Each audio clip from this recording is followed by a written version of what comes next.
Olá, seja bem-vindo a mais um Bom da Vida, um podcast para tratar de saúde, bem-estar, consciência e tudo o que há de bom na vida. E hoje o nosso podcast está muito especial.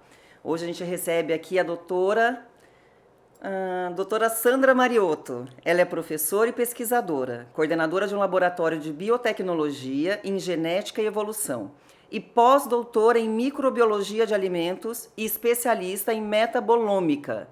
O que será metabolômica? Todo mundo aqui curioso, doutora. Bom dia, boa tarde ou boa noite, depende do horário que estão nos assistindo. Seja muito bem-vinda aqui ao Bom da Vida. Obrigada, Thaís. Bom dia, porque bom dia é 24 horas, não é? É dia ainda. Olha Um dia aí. tem 24 horas, pelo menos é a minha concepção. Bem colocado. A senhora é doutora, pesquisadora, quem sou eu para duvidar, né? Imagina. A senhora é autoridade aqui. Obrigada pelo convite, Thaís. E espero fazer um bate-papo sobre o bom da vida, que, para quem é uma eterna curiosa, né? O bom da vida é viver constantemente, né? E viver o hoje. E viver com consciência e com conhecimento, que foi isso que te motivou às suas buscas, pelo que a gente estava conversando um pouquinho antes. E você dedica a sua trajetória à ciência e à pesquisa, né, para entender profundamente o nosso funcionamento, o funcionamento do nosso corpo, do nosso...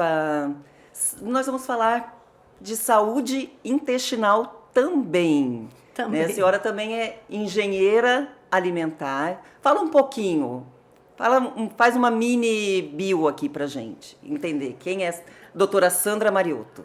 Então, eu nasci na roça da roça, né? Lá do Rio Grande? No interior do interior. E aí, eu muito ligada à natureza, como eu morei com a minha avó, e a minha avó, apesar de analfabeta, ela era homeopata, aprendeu a administrar a homeopatia com indígenas. E eu adquiri esse feeling, né, de olhar um pouco mais para a natureza, mas não sabia disso. Sabia que queria estudar sempre. Então, quando eu aprendi a ler, eu esquecia de botar lenha no fogão, esquecia de fazer o serviço que a mãe tinha deixado antes de ir para a lavoura, porque eu ficava lendo. E essa curiosidade, né, me fez sair cedo do interior para morar na cidade, para poder estudar, né, morando com estranhos, para poder estudar. E eu acho que eu nunca parei na minha vida. Quando eu casei e tive minha filha, nós mudamos do Rio Grande do Sul para o Mato Grosso, eu fiquei 10 anos de Amélia, né? A Amélia, mulher de verdade. Mas eu nunca parei de estudar, porque tudo que eu via na minha frente, qualquer oportunidade que eu tinha de pegar uma revista de qualidade, alguma coisa, eu estava sempre lendo, eu estava constantemente me atualizando de alguma forma. E quando eu tive a segunda filha, eu decidi retornar para a academia mesmo, né, recém para fazer faculdade. Eu tomei essa decisão cuidando das minhas samambaias. Eu tinha um quintal muito grande e eu pensei, eu quero fazer botânica.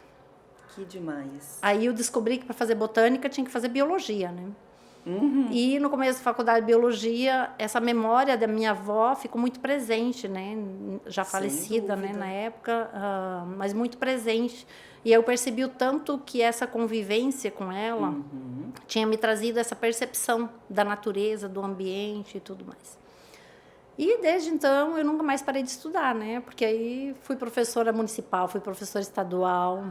Depois que eu fiz o meu doutorado, daí eu passei no Instituto Federal. E por uma dor própria, no começo da faculdade, eu percebi que eu tinha tido intolerância à lactose desde criança. Eu fui uma criança muito inflamada, com uma qualidade de vida muito ruim, em termos de saúde, de alimentação. E aí, por essa dor, eu comecei a estudar alimentos, mas eu estava fazendo faculdade de biologia. Né? E queria... Não sabia o que eu queria, né? Exatamente. Botânica. Fui pela botânica. E aí a faculdade de biologia me levou bastante à área de saúde. Na época, né, era uma graduação que tinha excelentes professores nas áreas de saúde. Genética, imunologia, microbiologia. Então eu terminei a faculdade já com um pouquinho mais de visão na área da saúde e já tinha iniciado a fazer uma especialização em vigilância sanitária epidemiológica. E aí, depois fui fazer meu doutorado, trabalhei 15 anos com genética de peixes, né? E fiz meu doutorado. E passei num concurso e fui para um campus com uma graduação de engenharia de alimentos e um mestrado de ciência e tecnologia de alimentos. Então, eu acho que os caminhos foram me levando, né, de certa forma, porque quando eu fiz o concurso, eu não sabia que eu ia trabalhar com alimentos depois, né, ou mais voltada para alimentos. Eu fiz concurso como bióloga. Então, hoje eu coordeno esse laboratório de biotecnologia e, por causa da biotecnologia, eu fui estudar mais micro, né, e fiz meu pós-doutorado em microbiologia. E hoje, terminei recentemente uma especialização na área de metabolômica, que é uma área abrangente e complexa. Então, os novos desafios hoje são esses, né? Quando você pensa que vai aposentar, na verdade, você já está desbravando um novo desafio na vida. Uau, não sei nem por onde começar, mas esse nome é muito sugestivo e eu estou aqui intrigada e quero saber muito o que é essa Metabolômica. Isso. Metabolômica, na verdade, o termo que iniciou foi com genômica, né? Do estudo dos genes, né? A genômica. Começou-se a genômica e depois começou-se a se estudar, com o desenvolvimento da bioinformática também, estudar um pouquinho mais de proteínas. Então, surgiu a área da proteômica. A metabolômica, ela une ambas, porque ela trata o que já foi metabolizado, precisamente. Então, você tem a área da nutrição, você tem os micro-organismos do intestino interagindo com aquilo que você ingeriu, né, com o alimento. Você tem todas as áreas da medicina e tem a parte da genética do indivíduo. E aí, a metabolômica, ela vem para fazer essa análise, na verdade, daquilo que já foi metabolizado. Porque você tem que interpretar o que aconteceu com aquele alimento, com o seu comportamento, com uma série de processos químicos, né, fisiológicos, de acordo com a sua genética, com o que você ingeriu e como que está esse ambiente por onde passou esse alimento. Então, quando você analisa metabólicos, né, metabólitos, que são substâncias a partir do metabolismo, você está considerando a genética, você está considerando os micro-organismos, você está considerando, inclusive, a parte emocional, que hoje a gente sabe que tem interação também com todo... Que é possível aparecer no exame. A ciência já consegue comprovar que as emoções têm impacto diretamente no metabolismo, vamos dizer assim. Também, né? Tem impacto na saúde global. E na doença. Exatamente. O pai da medicina, na verdade, foi Hipócrates, né, que estudava o ser humano como um todo. Exato. E o pai da biologia foi Aristóteles, que ele considerava um pouco mais o ambiente e a interação do homem com o ambiente, inclusive. E aí depois nós temos a medicina muito fragmentada. E hoje nós temos muitos profissionais que eles trabalham com uma saúde que se chama medicina funcional integrativa. A medicina funcional integrativa, ela vem para unir um pouco mais os pesquisadores, os médicos, cientistas, e o nutricionista tem um papel essencial aí na medicina funcional integrativa. Sim. Então, um profissional hoje da saúde que trabalha com a medicina funcional integrativa, ele não trabalha longe do nutricionista, ele tem que trabalhar muito, e na pandemia isso se mostrou muito relevante, né?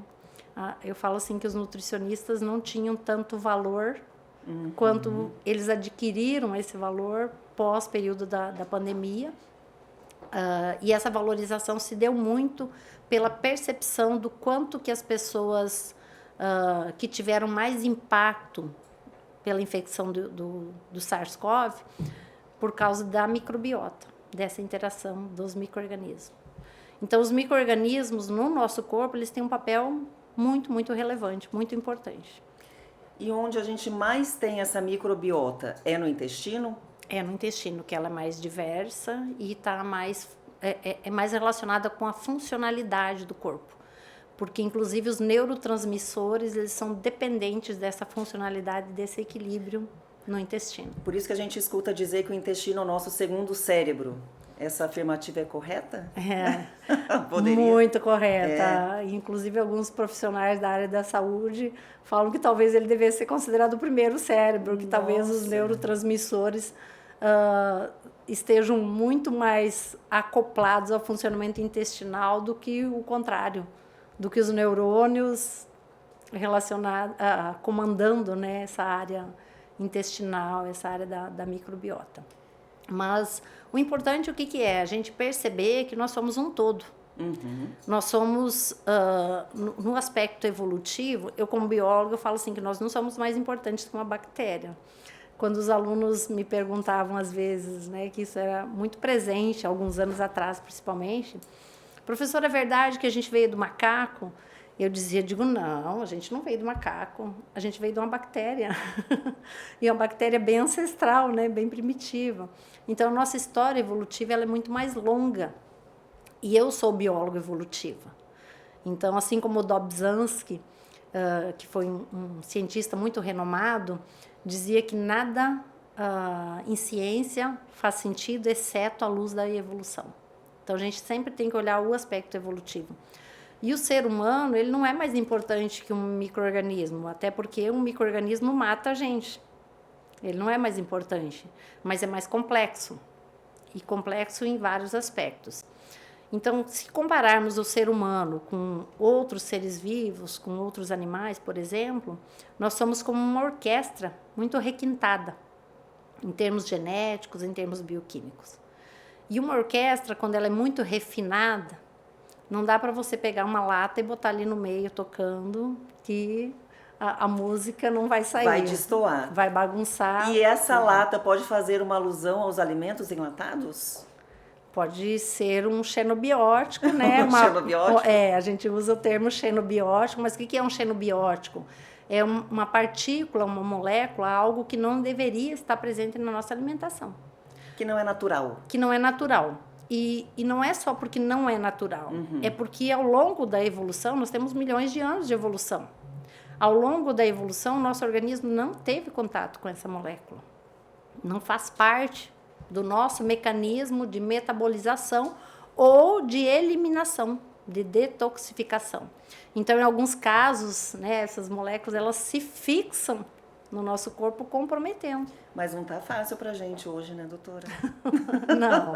Dá uma boa notícia, fala. O que nós podemos fazer para amenizar esses danos? Porque hoje a gente entende que a praticidade, o fast food, os alimentos xenobióticos estão aí.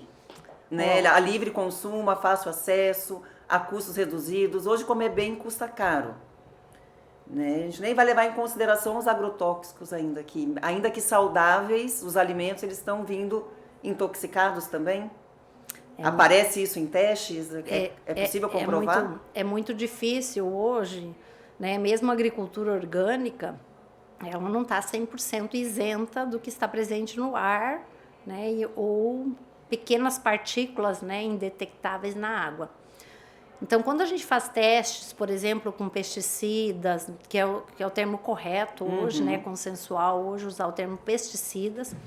Quando a gente faz testes com pesticidas e os efeitos deles, a gente faz... Porque você não vai fazer teste com pesticida em humano.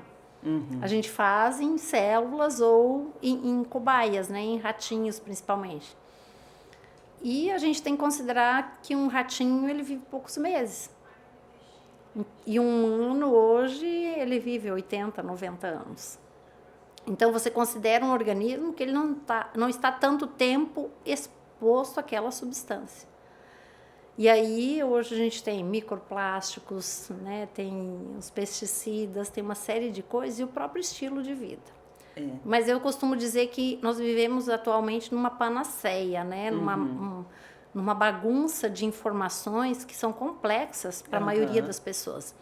Então, se é complexo, Thaís, para mim, para você... Não, para mim, infinitamente mais. A senhora que está há tantos anos aí já. Eu imagino o grau de complexidade para pessoas mais leigas, digamos assim, em muitos assuntos. E nem digo que seja pessoas que não têm graduação, alguma coisa assim. Mas até, digamos, quem é da TI, por exemplo. Às vezes não entende quase nada da área Da biológica. tecnologia humana. Da área biológica, né? Quem é e da área de artes, né? Entende mais do aspecto emocional, da área relacionada ao desenvolvimento humano, mas essa parte também da biologia, da fisiologia é complexo. Então, é muito complicado hoje, com esse rol de informações, as pessoas saber o que é certo e o que é errado. Esses dias uma aluna perguntou, professora, é verdade que pimenta preta faz mal? Mal para quem? Para uma bactéria, para uma barata ou para você? Mal o quanto? A partir de quanto? Exatamente. Então, é muito complicado hoje você fazer determinadas afirmações, né, categóricas a respeito de certas coisas. Eu acho que a gente entra um pouco, Thaís, naquela celeuma, né, naquele paradigma de quando começaram a surgir os transgênicos. Sim. Porque quando surgiu os transgênicos, né, os ecólogos, os biólogos, as pessoas que tinham essa preocupação, estudavam um pouquinho mais a evolução, a preocupação deles é começar a inserir partículas de um organismo no outro que a gente vai consumir. Então, por exemplo, se eu pegar um gene da beterraba e eu botar na cenoura, é um transgênico. Mas não tem problema, porque eu como beterraba e eu como cenoura. Agora, quando eu pego uma bactéria lá da Patagônia, vamos dar um exemplo lá, do Alasca, quando eu pego um micro-organismo de um lugar que eu não estou tendo contato com aquele micro-organismo, eu pego um gene dele e insiro numa cenoura e vou consumir aquela cenoura, eu não estou acostumada, né, a consumir o resultado, porque aquele gene ele vai estar atuante naquele organismo. Eu não estou acostumada a consumir as substâncias que vão vir a partir daquele gene, as substâncias sintetizadas a partir daquele gene. Então, essa preocupação que teve na época da origem dos transgênicos também é muito presente hoje quando a gente fala dessas partículas diferentes que estão aí no ambiente, dos poluentes, e o próprio estilo de vida nosso hoje, que acaba sendo um modulador de saúde e que a gente não sabe lidar. E esses testes genéticos, doutora, eles são realmente esclarecedores? Não totalmente, por isso que é preciso conhecimento e é preciso profissional que faça a ponte, às vezes, entre o médico, o nutricionista e esses exames. Porque um gene, ele não é um decreto da sua vida. Você faz um teste genético hoje numa criança e ele tem lá um gene com tendência a ter diabetes tipo 2, com tendência a ter uma doença de Crohn, com tendência a desenvolver, a ter depressão, porque tem genes que mostram essas tendências. Mas isso não significa que ele vai ter, porque os nossos genes, o tempo todo, eles podem ser ligeiramente adaptados de acordo com o que você come, como você se comporta e assim por diante. Então, alguns genes não tem como modular ele, que são genes, digamos, mais antigos na nossa evolução, né? O gene que sintetiza a nossa melanina da pele, né? Ele é muito mais antigo na nossa evolução. Então, esse gene é muito difícil. A hora que, quando nasce uma criança com esse defeito na produção de melanina, né? Um albino, por exemplo, que é totalmente branco, não tem como consertar, a não ser hoje com uma técnica de CRISPR, né? Que é uma técnica totalmente inovadora de terapia genética. Senão não tem como consertar. Então, são técnicas novas que vêm para isso. Mas a maioria dos estudos genéticos, para que serve? Para que você faria? Me responda, agora estou eu curiosa. Por que Thaís faria um teste genético, se você já não fez? Eu já fiz. Já fez? E aí? Genera. Conta? De ancestralidade, quantos % de... Tá, mas lá só veio ancestralidade ou veio outras coisas? Pouquíssima coisa, também achei ele bem vago, assim, mas eu penso que seria mais essa questão de probabilidades de algumas doenças, que é muito comum, que foi o caso da Angelina Jolie. Da Angelina Jolie, isso. Deu um boom, assim, e chamou atenção para essas probabilidades de poder, de repente, evitar alguma coisa. Não deixar chegar. Você tem 80% de chance de ter câncer de mama. Você retira a sua mama saudável, ele não vai evoluir. Exatamente. Muito bom esse exemplo que você trouxe da Angelina Jolie, porque, inclusive, eu dou em sala de aula esse exemplo quando eu dou a disciplina de genética, porque ela percebeu no histórico familiar, né? Então, ela já tinha acesso a outras informações que a tia, que a mãe, que as outras pessoas da família não tiveram. Aí, ela fez o teste genético e percebeu que ela carregava também essa mutação. E aí um aluno me perguntou assim, professora, mas o mesmo gene que está na mama não é o mesmo gene que está em outras partes do corpo? Eu disse sim, são os mesmos genes. A questão é que na mama você tem processos, aí entra a parte de conhecer, né, a funcionalidade do corpo. Você tem processos na mama que estão relacionados às glândulas e estão relacionados aos hormônios que não vão estar presentes no seu cérebro, que não vão estar presentes no seu rim. Então, essa influência do microambiente ali da mama pode desencadear de que esse gene comece a formar um processo tumoral ali na mama, naquele local. Tá? Então, a genética não é um decreto. E depois, inclusive, eu posso te auxiliar nessa análise do seu exame que você fez pela Genera. Eu vou amar. Porque tem como a gente aprofundar ele e detalhar mais, tá? E é um pouco dessa parte que eu vou começar a fazer. Então, me explica mais essa questão da ponte, que eu fiquei curiosíssima. Eu adoro fazer esses check-ups, vamos dizer assim, mensais ou a cada 2, 3 meses, com um olhar para a longevidade, para essa questão ortomolecular. Então, eu entendo assim, de algumas reposições de vitaminas, de proteínas, aminoácidos. E eu gostaria de que a senhora explicasse. Eu até me perdi aqui. Você. Como essa ponte ela vai atuar na interpretação desses resultados, desses marcadores, desses pedidos de exame? Porque a gente vai no nutrólogo, depois a gente vai no ginecologista, depois a gente vai no endocrinologista e cada um solicita na sua área determinados exames. E a leitura disso, né? Como ficaria? É o mesmo exemplo do seu exame de genética. Você fez o exame de genética, né? E aí veio lá alguns resultados. Você teria que ir num geneticista. Olha aí. E além disso, se o geneticista não tiver um programa de bioinformática para puxar os seus dados brutos e fazer uma análise aprofundada, só aquilo que vem laudado do laboratório que fez a sua análise genética não é o suficiente. Então, hoje, nós temos... a metabolômica é uma dessas áreas, né? Não é a única, né? Mas é uma das principais hoje que desponta para fazer essas conexões, fazer essa ponte entre os profissionais e aprofundar esse entendimento. Porque não adianta você pegar em parte só, né? Como foi feito depois na medicina, você só pegar os fragmentos. Porque muitas vezes você tem uma dor de cabeça, né? Uma enxaqueca, e é algo que está relacionado ao que você come.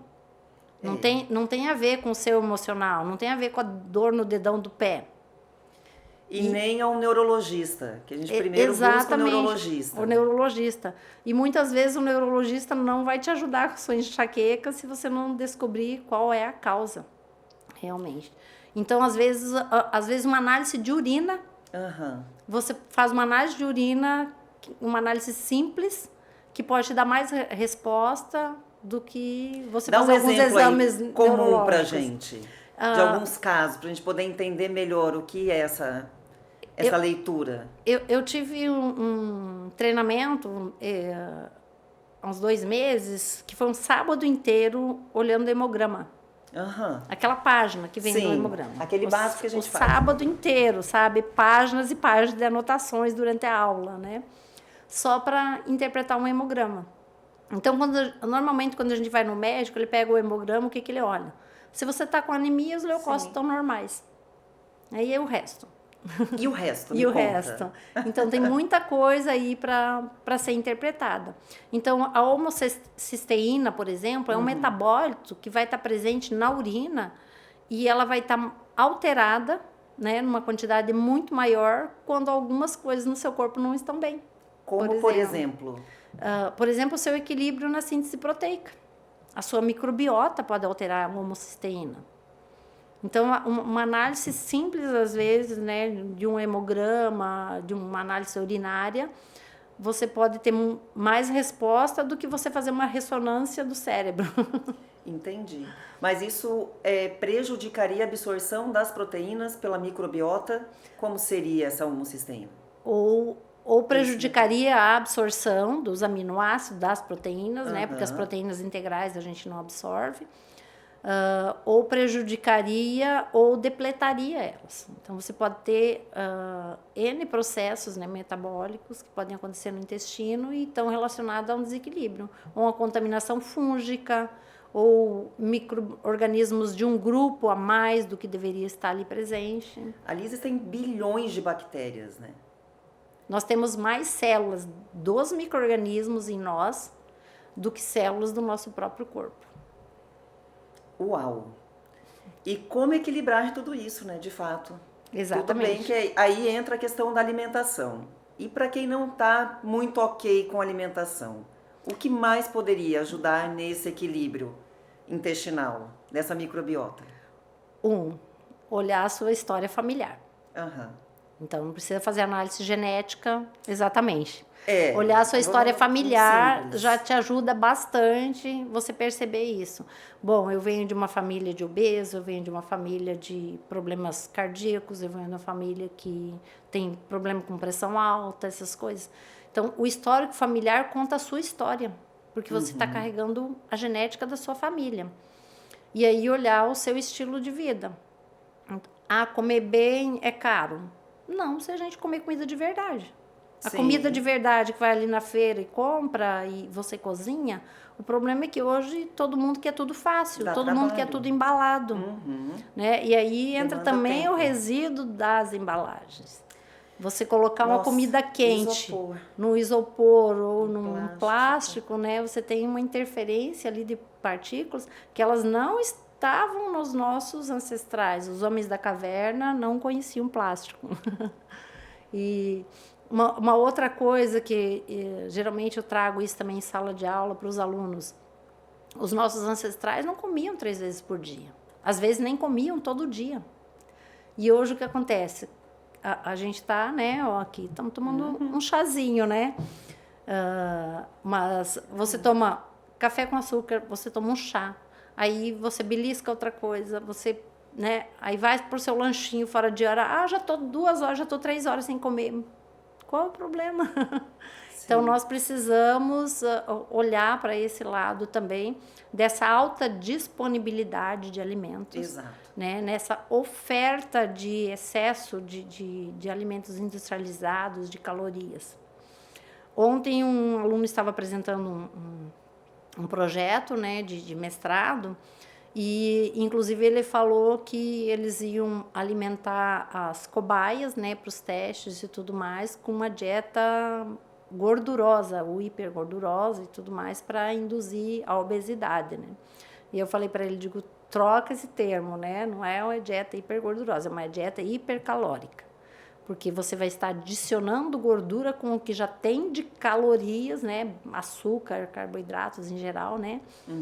As farinhas em geral, na dieta normal da cobaia lá de laboratório para fazer o teste. Aí você adiciona mais a gordura para deixar hipercalórica. Então, quando você pensa hoje num biscoito recheado, né, nós temos o que ali? As farinhas, né, processados, açúcares processados e a gordura hidrogenada. Esse combo é o pior combo que pode existir para alimentação. Sendo que os nossos ancestrais, eles comiam a banha, o porco natural, o frango caipira ali criado no pátio e tudo mais natural. Então, era comida de verdade, comida muito natural.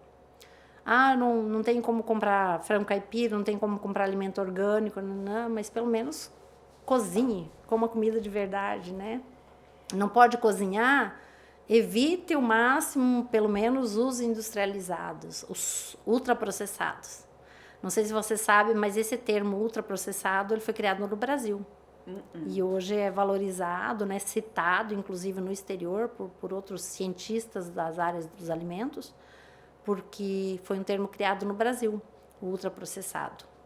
E o que são os ultras processados? É aquilo que passa por mais de um processo, né? Ah, entendi. Por mais de um processo industrial, que você muda completamente a molécula.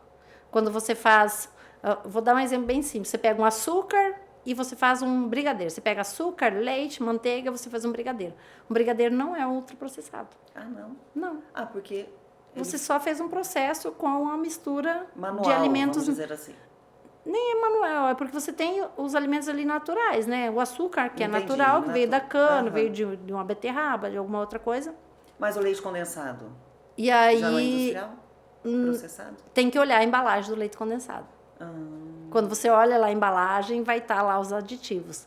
Aí, dependendo da quantidade de aditivos, ele pode ser considerado um ultraprocessado ou não. Se você compra um leite condensado que ele tem leite e açúcar, e uma partícula pequena ali de algum conservante ou estabilizante só, ele não entra como um ultraprocessado. Entendi. Agora, se você fizer o doce de leite, por exemplo, vai açúcar e o leite ali do que você tem, não é um ultraprocessado. Então, mesmo sendo um doce, ele é um doce que você pode queimar, que, né, não vai entupir suas veias facilmente, a não ser que você exagerar, né, mas não entra na categoria dos ultraprocessados. E aí você compra outras coisas que podem parecer menos problemáticas, tipo uma bolacha de água e sal, né? Você olha lá o rótulo da bolacha água e sal, você tem um monte de aditivos, você tem gordura hidrogenada, e aí é um ultraprocessado. Então não tem nada de inocente numa bolachinha de água e sal. Entendi. Complexo, né? Complexo, mas A área de assim, alimentos com é toda... complexa. Exato. E ao mesmo tempo é simples, é voltar a se alimentar do que vem Voltar da à natureza. origem. Procure os alimentos que você descasque e não desembale. A receita é simples, Exatamente. mas realmente é complexo. Centrarmos nesse universo aí da microcelular, vamos dizer assim, né? Desses micro-organismos. E doutora, uma última questão aqui, pensando em tudo isso e nessa nossa, falando em evolução. É possível também que nosso corpo também já desenvolva, com toda a inteligência que ele tem, esses mecanismos para lidar com esses alimentos que não eram tão naturais, aliás, que não são tão naturais, a nossa alimentação que não é tão natural hoje quanto a dos nossos ancestrais?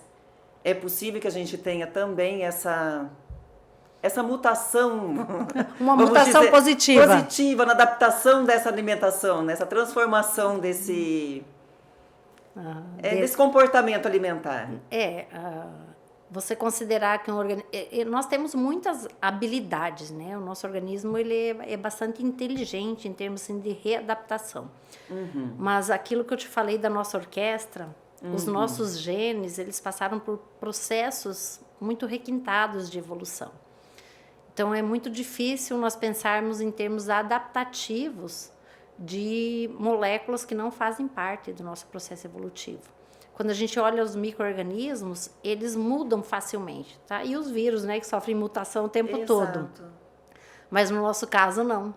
O nosso DNA, ele não muta tão facilmente. É bom e é ruim. Volta a história da orquestra. Sim. Né? Você vai dizer assim, que injustiça não poder botar um pandeiro lá no meio da orquestra. Virar um samba que o brasileiro adora. Exatamente. Mas não é bem assim. Então, nós chegamos num refinamento de funcionalidade dos nossos genes que é muito difícil algumas mutações serem aceitas, digamos, em termos do funcionamento da célula, para que essas mutações não causem distúrbios, que não causem problemas. É complexo. Mas, ao mesmo tempo, a gente tem mecanismos de detoxificação, de eliminar partículas e tudo mais, que sim, que apesar do ambiente, nos tornam bastante sobreviventes, adaptáveis. Exato. E ainda assim, hoje, com recursos que temos e com as tecnologias, vivemos mais que os nossos ancestrais, por conta também de várias outras questões, de controle de pragas, de vacina, de inúmeras tecnologias aí que favorecem a nossa longevidade. E esses tratamentos sistêmicos aqui também. O que a senhora... acho que seria uma forma também de nós nos adaptarmos, se não internamente, externamente, com esse novo ritmo e estilo de vida mais moderno? Duas coisas. Eu estranho você me chamando de senhora e de doutora. Ai, meu Deus. É tão comum, né, a gente chamar doutora de Mas doutora, né? É doutora, é cientista, é pesquisadora. Mas no dia a dia, né, de sala de aula, os professores doutores não são chamados de doutores. Nem professora? Professora. Pronto, vou chamar de professora. Agora, pro finalzinho, vou chamar de professora. Para as próximas, fica a dica. Sem problema, não me importo, não. É só uma brincadeira. Mas a verdade que é esta, que nós vamos nos adaptando e que temos mais longevidade hoje, principalmente pelos cuidados com a saúde. Então, antigamente nós morríamos, né? As gerações passadas morriam mais jovens. Primeiro, porque hoje se sabe, eu brinco às vezes, né, quando estou dando uma aula, vá num abrigo de idosos para você ver quantas mulheres tem para quantos homens idosos. Porque deve ser o quê? 10 para 1? Mais ou menos. Porque os homens já morrem primeiro na primeira infância, porque eles são mais afoitos com brincadeiras.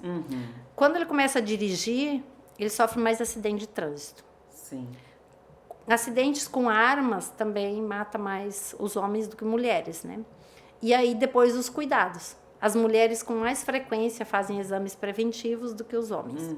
Então, um dos fatores, né, que nos leva a ter mais longevidade, nós humanos atualmente, é essa questão dos exames, do cuidado. Antigamente, descobrir um câncer era um decreto de morte.